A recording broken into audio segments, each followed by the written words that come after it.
Preparing the Inner Circle. Hey guys, welcome back to I Love Dogs. Ruff. I just messed all that up. I said welcome back to I Love Dogs. Did you do that on purpose? No. Well, I gave Tyler the chance to do the intro. We're gonna restart here. You're gonna do the intro. Welcome back to the Inner Circle. I'm Brandon Wright. I got this. No, you don't. Welcome back to the Inner Circle. I'm Brandon Wright. Turn back. I'm really screwing with you. Turn back your diploma. Go back to high school. All right, let's do this. Hey guys, welcome back to the Inner Circle. I'm Tyler Phillips. I'm Brandon Wright, and I am disappointed to say that we saw Isle of Dogs. I was really looking forward to the film. I thought it would be one of my favorite Wes Anderson films. You look so depressed. Dude, okay, full context. Before this movie came out, I was so excited. We were hyped. I was like, oh, dude, like Japanese dystopian society. Like they're speaking in actual Japanese. You got Bill Murray as a dog instead of a cat, like Garfield. And so it's like... everything was lining up for this to be a fantastic film. It was. And even when... Stop calling me. Sorry. Even when... No, that was mine. Did we both get calls at the same time? Oh, I guess we did. But essentially, like, Isle of Dogs is Wes Anderson's newest film, most recent film. And it has an all-star cast. Bill Murray, Ed Norton... Scarlett Johansson. Forgot. There's so many. Tilda Swinton, Bryan Cranston as Chief, as the main character. Man. Just like I remember the trailer when they showed all of the actors and actresses that were involved, like in 3 columns. I was like hyped. I was like, "You got this all-star cast." That was barely used. They are barely used. I don't think that's the problem with it. I mean, I've never felt like so... Of course, with all those characters showing up, all those actors' names, you knew they weren't going to... Not all of them were going to be, like, major roles. No. The story itself is... It's great in premise. In terms of execution, it is just... bad. It was not done well. And I'm not saying it's bad because some people are like, I don't like Wes Anderson's quirky sense of humor. Or, like, the direction of this film is not anything to scoff at. Like, I think the directing of this film is great. Or, the directing's fine. It's the screenplay and the script writing that is just... God, it's atrocious. Because the end, it comes and it happens real quick, and then some of the turns aren't really even turns anymore. I just don't... Okay, to tackle why we don't like the story, it's like they have what I would say is too many cooks in the kitchen. Is because we have... In the trailer, we have this establishment of, like, Chief and his 4 pals, and they're part of, like, a league of... unstoppable alpha dogs. And I mean, this isn't really a spoiler. The 4 other dogs kind of get dropped to the wayside by about the first half, after the first half of the film, and they're just left to like maybe 1 or 2 lines. I mean, and the freckled white girl who's the transfer student, I honestly could have seen the film just without her. Yeah, she really had like little to no purpose. She moved the story along, but this is in the trailer too. Like, she was a love interest for our main guy, but spoiler alert, they don't even see each other until the very end. Yeah. So sorry, there was a slight spoiler there, but.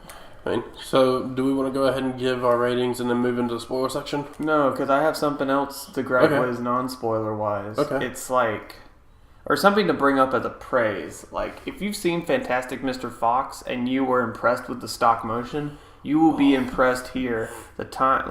I believe almost the entire thing was done stop motion. Yeah, and it was done great. And it's so smooth. Like, it isn't like Nightmare Before Christmas where you can see little stilts every now and again. We have come so far.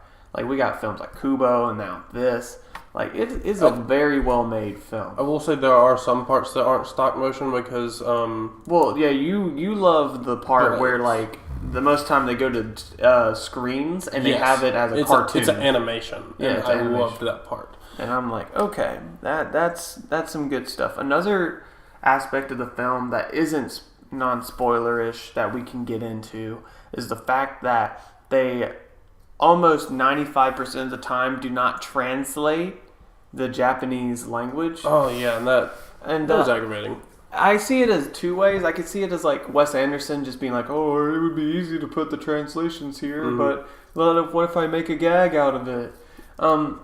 The problem is they spend so much time with one shot of them saying dialogue that we just don't understand. Most of the time, it's visually conveyed to where we wouldn't need translations.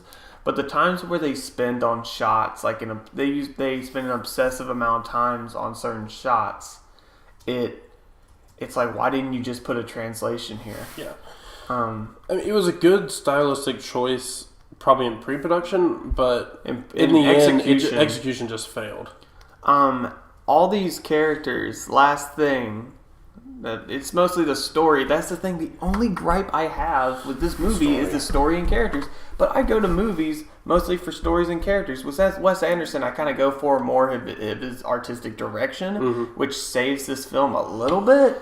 But, like, the fact is, if Wes Anderson was, like, involved with the story at all, I'm like, it might have been great in concept. Like, my God.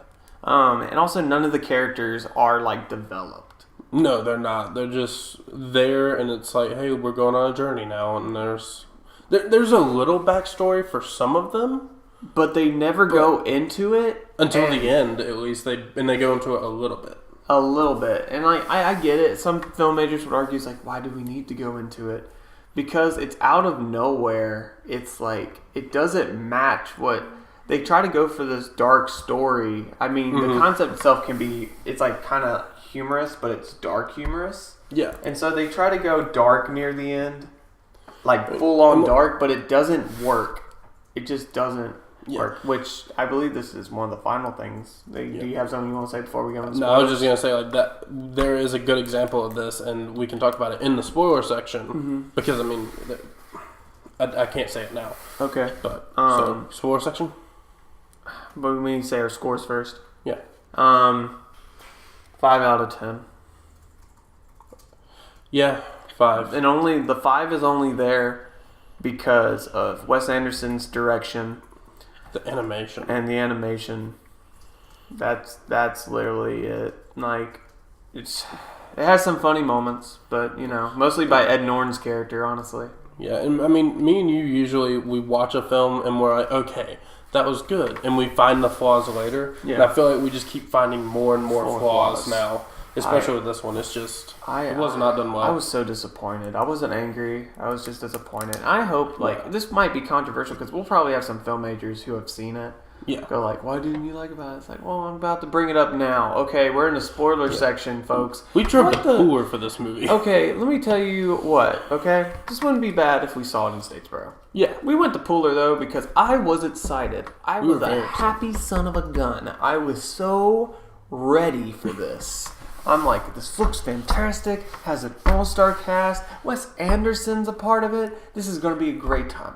Go into theater, first act, made me laugh. I'm like, what a great start. They have all these funny jokes. And they're Wes Anderson awkward humor. Yes. And after the first act, I would say this is a spoiler section, so I would say it's after like Sport is dead. Not Spot, after they find Sport's body. Yeah.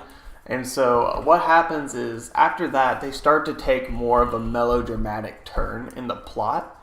And I'm all for melodramatic plots. But when it is it executed well? Like it's stuff is done for the sake of melodrama to the point where even if I know I'm probably gonna get film majors like down my throat, it's like that's the point of it. I'm like, well, I feel like I have to do this with this film as opposed to other films because it's resting at a 90 something. No, I think it was 80. 80 something. That's still too much for me. But way too much. But it's like. What is it? Like, they start to take melodramatic turns with characters such as Chief. Yeah, and I kind of called this a little bit, not much. I just said, he's covered in dirt. I bet that is Spot. Mm-hmm. I was wrong. He wasn't Spot, but he was covered in dirt, and they're like, oh, you're Spot's brother. And that's the one I was saying. That's the melodramatic turn for no reason. I was saying, that was the example I was going to say for before the spoilers, is they come into this and they're like, oh yeah, you're Spot's brother, you're a whole different species, and it's like, whoa, okay, let's get back to everything, and it's like nothing gets touched again. Yeah, it's literally like, this is now a concept, here you go. Because the thing is, it's like, I would have loved it if like they made Spot, or they made like Chief just Chief. Yes. And what happens is, from him being changing as a dog or as a character, he gains in the end, he becomes the bodyguard for him because he's the right species. Mm-hmm. But if he wasn't, and like he's the only one, like the kid chooses him because of their development, that'd be cool. That'd be more of a cool change. But you are my brother, and they had this throwaway line. It's like, was I the runt?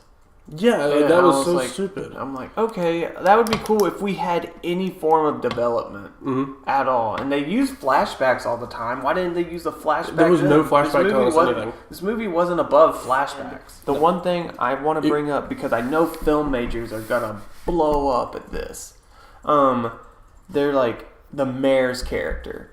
The mayor's character is the pinnacle of evil, and I legitimately thought that he was trying to get revenge on the dogs because of what happened back in the day with the old story. And film majors are going to say at the end, it's like, when he flashes back, he learns from the deep story that was told in the prologue. And I'm like, that's great and all, but he literally fumes for a second, and then randomly, what triggers his thought of the past? Yeah, and it's not like he hasn't had that story prolonged to him. Literally, at the same time as his thing, they put on a show of the story. So he's had to have seen it so many times. He's had to have known about that story. He shouldn't have to think about it. It's a big part of their town. Yes. And so I'm so confused about what that random turn of character was. And it also didn't help that I didn't know half of his dialogue. Wes Anderson. It's like the fact that I didn't know his dialogue. All I saw him as was an evil villain. That time when he's in the bathtub and burns the cure, I don't know his dialogue, so I don't know what he's saying. All I know is that he's evil, and all I can visually see Wes Anderson, because I don't know Japanese, is that he's burning this cure to dog cancer, essentially. Yeah. And so, like, if you want me to take him seriously, I'm sorry, but that artistic direction to, like, not include Japanese language, like English subtitles for Japanese language, it kind of screws itself over in terms of character development if you're not going to spend extra time on visually showing their emotions. You okay? Rant over? Can you breathe? It's just... Because also a 12-year-old mayor... A 12-year-old? I don't even care about that. There's been quirkier things done in Wes Anderson films. I'm going to watch the Grand Budapest Hotel again to wash this movie out because that is a great Wes Anderson film. Yeah. But, alright guys, that's our take on apparently what's supposed to be a great movie at 80% on Rotten Tomatoes. We don't believe so, sadly. I feel like this is going to be our most controversial podcast. I feel we went through a death trap too to get there. It was stormy. It was stormy, dude. Yeah, this was not the Holy Grail. Alright.